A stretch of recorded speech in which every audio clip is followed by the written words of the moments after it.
समूरी सिंध जी खिप्रो में भी रमज़ान जो महीनो शुरू थींदे ई मुनाफ़ो कमाईंदड़नि दुकानदारनि आम वापे जी शयुनि जा हथ ठोकिया अघ मुक़रर करे छॾिया आहिनि, जंहिं सबब शहरी परेशानियुनि खे मुंहुं ॾियण ते मजबूर आहिनि। रिपोर्ट करे रहियो आहे असद शाह।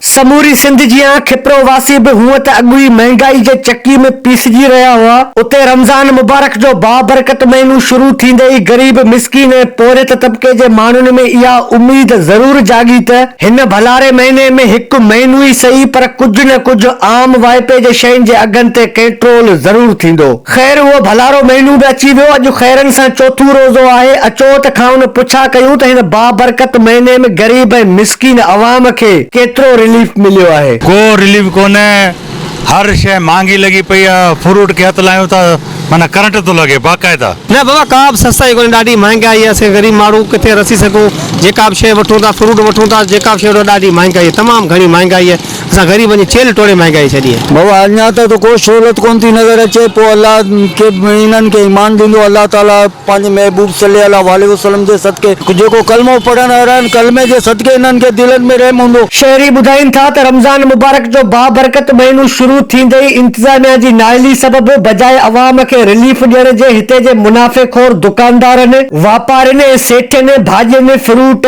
खीर समेत समूरनि आम वाइपे जे शयुनि जा हथ ठोकिया यानी ॿीणा अघ मुक़रर करे छॾिया आहिनि, जंहिं सबब हू वॾनि अज़ियतुनि खे मुंहुं ॾियण ते मजबूर आहिनि। हाणे 1.5 किलो गिदरो 200 जो मिलियो आहे। चटनी ते गुज़ारो पिया करूं, खीर कोन था खायूं। घी कोशिश करूं त ख़त्म करे छॾे। हाणे महीने जो ये महीनो हलाईंदासीं। 200 का शइ हेठि आहे ई कोन्हेसि। हाँ हाणे सभु भाॼियूं बि ॾिसो त 200 रुपया भिंडियूं 180 रुपया 200 रुपया भिंडी। गरीब माण्हू केॾा वञे केॾा छा खाए। ॿाहिरि मुल्क में अंग्रेज़ असांजे माना जॾहिं हुननि जी क्रिसमस जे ॾींहं अचनि था उन्हनि जा, त पंहिंजा रेट कराए छॾंदा आहिनि त जीअं उहे पंहिंजी ख़रीदारी करे सघनि।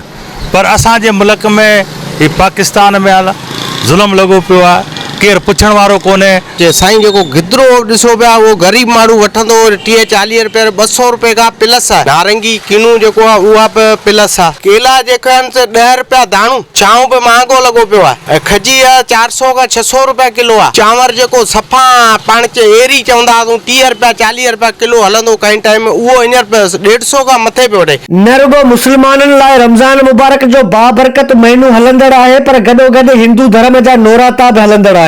मुस्लिम तोड़े गैर मुस्लिम बि महंगाई सबब का बि शइ ख़रीद नथा करे सघनि। 2 ॾींहं अॻु असिस्टेंट कमिश्नर पंहिंजे टीम सां गॾिजी बाज़ारनि में अघनि बाबति पुछा गाछा बि कई, पर शहरवासी इंतजामिया मां केतिरो मुतमिन आहिनि हू पाण ॿुधाइनि था। कल एसी निकितो, एसी माना लुगो ॾिसी हले वियो।